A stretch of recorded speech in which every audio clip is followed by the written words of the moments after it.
93.5 red FM पे एक कहानी ऐसी भी, प्रवीण के साथ।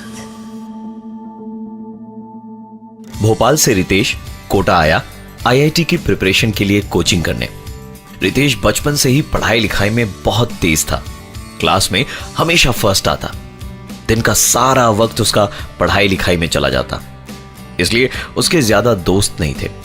दोस्त के नाम पर जानने वाले तो बहुत थे, पर सच्चा दोस्त सिर्फ एक या दो ही थे। कोटा आने के बाद रितेश की बातचीत अपने सभी दोस्तों से प्राय बंद हो गई, पर देर रात गए कोटा में बने नए दोस्तों से व्हाट्सएप ग्रुप में पढ़ाई की बातें होती रहती। देर रात तक व्हाट्सएप पर बात करते करते कब उसकी आंख लगी उसे पता ही नहीं चला। सुबह उठकर फोन देखा तो घड़ी में 11 बज चुके थे। ट्यूशन के लिए उसे काफी लेट हो गई थी, इसलिए उसने सोचा कि आज घर पर बैठकर वो सेल्फ स्टडी करेगा। रितेश इस वक्त पढ़ाई कर ही रहा था कि अपने दोस्त से एक सवाल डिस्कस करने के लिए उसने अपना फोन चार्ज से निकाला। फोन की होम स्क्रीन पर एक पिक्चर देख उसकी आंखें अटक गई। यह पहली बार था जब रितेश को इस घर में हल्के से डर का एहसास हुआ। उसके फोन की होम स्क्रीन पर तस्वीर थी खुद रितेश की, वो भी सोते हुए। रितेश को अच्छी तरह से याद है कि उसने कोई भी ऐसी फोटो नहीं ली थी, और दूसरी बात, उसके इस एक रूम के फ्लैट में उसके अलावा दूसरा कोई नहीं रहता था। इस बात को ज्यादा इंपॉर्टेंस ना देते हुए उसने गैलरी में जाकर फोटो डिलीट करी और वॉलपेपर चेंज करके नहाने चला गया। आज का पूरा दिन उसने पढ़ाई करने में ही निकाल दिया और रात को जल्दी सोने चला गया ताकि अगले दिन फिर से ट्यूशन मिस ना हो जाए। उसने अपना फोन साइलेंट मोड में किया कि तभी रात के 1 बजे उसका फोन बज उठा। उसने आधी नींद में एक ही आंख खोलकर अपना व्हाट्सएप देखा तो ना तो कोई मैसेज था और फोन भी साइलेंट मोड में था। तो फिर यह आवाज कैसे आई? इसे अपना वहम मानकर उसने फोन साइड में रखा और सोने लगा कि तभी फिर से ना कोई मैसेज, ना कोई अपडेट, ना ही कोई नोटिफिकेशन, और फोन अभी भी साइलेंट मोड में। परेशान होकर उसने अपना फोन स्विच ऑफ किया और सोने की कोशिश करने लगा कि ठीक तभी उसके कानों के पास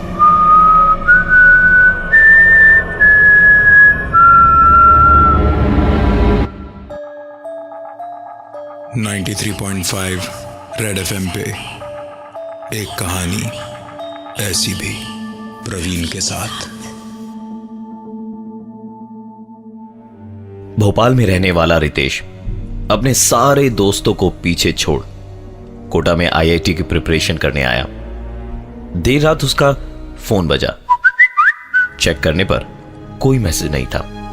अपना वहम मानकर फोन साइड में रखा ही था कि फिर से इस बार भी जब कोई मैसेज नहीं दिखा तो परेशान होकर उसने अपना फोन स्विच ऑफ किया, और जैसे ही सोने गया उसके कान के पास एक आवाज।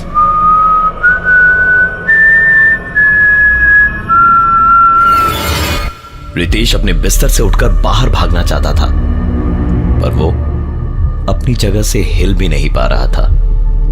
उसे ठंड लग रही थी, पर शरीर पसीने से भरा पड़ा था। उस रात रितेश के साथ क्या हुआ खुद रितेश को मालूम नहीं, पर अगले ही दिन सुबह उसने अपना सारा सामान पैक किया और सीधे अपने एक दोस्त के यहां चला गया। दोनों ने उस रात देर तक पढ़ाई करी और सोने चले गए। सुबह जब रितेश ने अपना सेलफोन देखा तो उसके फेसबुक अकाउंट पे एक स्टेटस अपडेट था, आई एम फीलिंग स्कैर्ड, जिस पर किसी अनजान फेसबुक यूजर का रिप्लाई था, डोंट वरी, मैं हूं ना। रिप्लाई करने वाले अकाउंट का ना तो कोई नाम था, ना कोई फ्रेंड, और ना ही कोई फोटो। रितेश ने तुरंत अपने दोस्त से पूछा, तूने मेरा फेसबुक खोलकर कोई स्टेटस अपडेट मारा था क्या कल रात को? दोस्त का जवाब सुनकर रितेश टेंशन में पड़ गया कि आखिरकार कौन है जो उसके साथ ये सारे गंदे मजाक कर रहा है।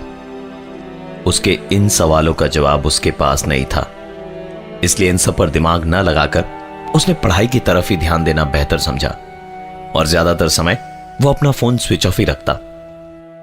कोचिंग क्लास में बैठकर अभी वो पढ़ाई कर ही रहा था कि पॉकेट में उसका फोन वाइब्रेट हुआ। फोन निकालकर देखा तो फेसबुक पर एक मैसेज आया था, हाय, मिसिंग मी।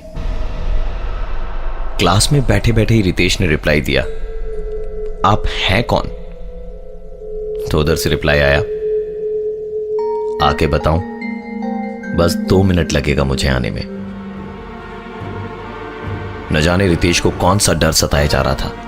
उसने तुरंत फोन से बैटरी अलग करी और अपना फोन बैग में रख दिया। अभी एग्जैक्टली 2 मिनट ही हुए थे कि रितेश के कानों में एक बार फिर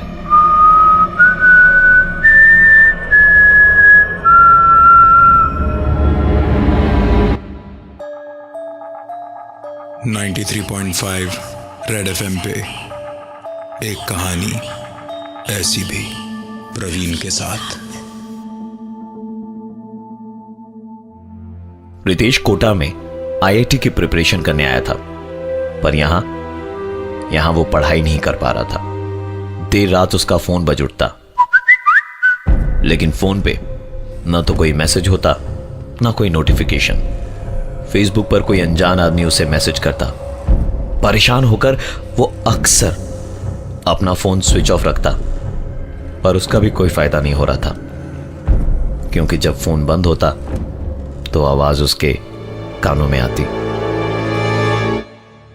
एक दिन रितेश अपने लैपटॉप से ऑनलाइन गया। फेसबुक खोलने पर ना ही उस अनजान आदमी के कोई मैसेजेस थे और ना ही उसका कोई प्रोफाइल। रितेश ने तुरंत अपना फोन स्विच ऑन करके जब फोन से फेसबुक चेक किया तो वो प्रोफाइल, मैसेजेस, सब कुछ वैसे का वैसे ही था। उसने तुरंत फोन स्विच ऑफ कर दिया, क्योंकि हो ना हो गड़बड़ी उसके फोन में ही थी। अगले ही दिन फोन एक्सचेंज करके उसने एक नया फोन ले लिया। फोन स्विच ऑन किया तो ऑपरेटर के 4-5 मैसेजेस आए, जीपीआरएस सेटिंग्स और इंटरनेट ऑफर्स को लेकर, और साथ ही एक फेसबुक का मैसेज, नया फोन मुबारक हो। उसने तुरंत अपना फोन स्विच ऑफ किया और सोचने लगा कि जो चीज उसके फोन पर होती है वो लैपटॉप पे नहीं हो रही। इसका मतलब लैपटॉप ठीक है पर फोन नहीं, और फोन चेंज करने के बाद भी अगर चीजें हो रही हैं तो इसका मतलब है फोन नहीं, सिम कार्ड में कुछ खराबी है। रितेश ने अपना फोन स्विच ऑन किया और अपने ही नंबर की डिटेल सर्च करी। पता चला कि उसका ये नंबर किसी प्रवेश का था। उसने अपना लैपटॉप ऑन करके गूगल पर Pravesh plus Kota plus engineering plus mobile number type करा तो सर्च रिजल्ट्स चौंकाने वाले थे। Young bright student ends life, succumbs to academic pressure, ये थी हेडलाइन। पूरी स्टोरी पढ़ने पर पता चला कि यह प्रवेश की सुसाइड की खबर थी, जो इंजीनियर नहीं बनना चाहता था, पर मां बाप और कोचिंग का प्रेशर इतना ज्यादा था कि उसने सुसाइड कर लिया। रितेश इस खबर को पढ़ ही रहा था कि उसका फोन बजा। मैसेज फेसबुक पर था, उसी फेसबुक यूजर का। Very smart.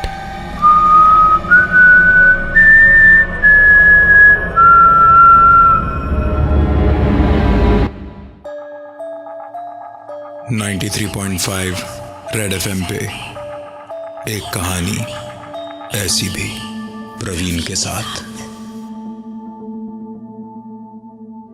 रितेश कोटा में आईआईटी की प्रिपरेशन करने आया। उसके फोन पे देर रात मैसेज टोन बजती। चेक करने पर कोई मैसेज नहीं होता।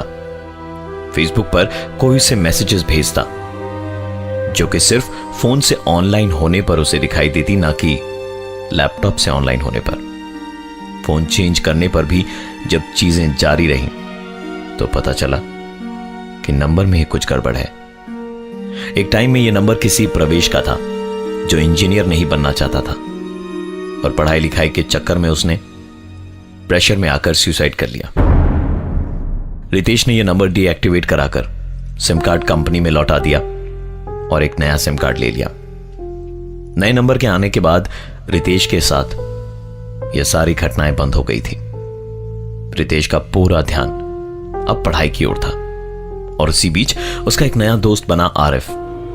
रितेश का यह दोस्त बिल्कुल ही अलग था। इसकी पढ़ाई लिखाई में कोई दिलचस्पी नहीं थी और ये इंजीनियरिंग नहीं करना चाहता था। घर वालों की तरफ से बहुत प्रेशर था, इसलिए जैसे तैसे खींच-ताच कर पढ़ाई कर रहा था।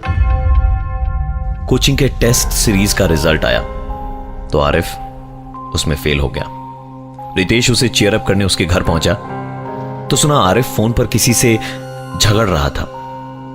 फोन डिस्कनेक्ट करके उसने रितेश की तरफ देखते हुए कहा, मैंने घर वालों से कहा था कि मुझे इंजीनियर नहीं बनना, देख लिया मेरा रिजल्ट। ऐसी बेइज्जती से अच्छा कि मैं फांसी लगाकर मर जाऊं। आरिफ की बातें, उसकी हरकतें रितेश को प्रवेश की याद दिला रही थी। जब जब रितेश इस शहर में खुद को अकेला महसूस करता, उसके पास आरिफ का मैसेज चला आता, भाई तू अकेला नहीं है शहर में, मैं हूं ना, बस 2 मिनट में आता हूं। मस्ती मजाक में कब आरिफ रितेश की फोटो खींचकर उसके फोन पर वॉलपेपर बना देता, उसे पता ही नहीं चलता। आरिफ की ये सारी हरकतें प्रवेश से मिलती जुलती थी, इसलिए रितेश काफी डर गया था और अचानक ही उसने आरिफ से बातचीत करना बंद कर दिया। न्यूज़पेपर में एक खबर आई, engineering student succumbs to pressure and ends life. यह आरिफ के सुसाइड की खबर थी। इस घटना के बाद मानसिक तौर पर पूरी तरह से डिस्टर्ब हो चुका था रितेश। इस बार उसने घर बदला, फोन बदला, सिम कार्ड बदला, नहीं बदली तो बस एक चीज, शायद यह उसका वहम भी हो सकता है। मैं हूं प्रवीण और ये थी आज की एक कहानी ऐसी भी। 93.5 रेड एफएम पे एक कहानी ऐसी भी, प्रवीण के साथ बजाते रहो।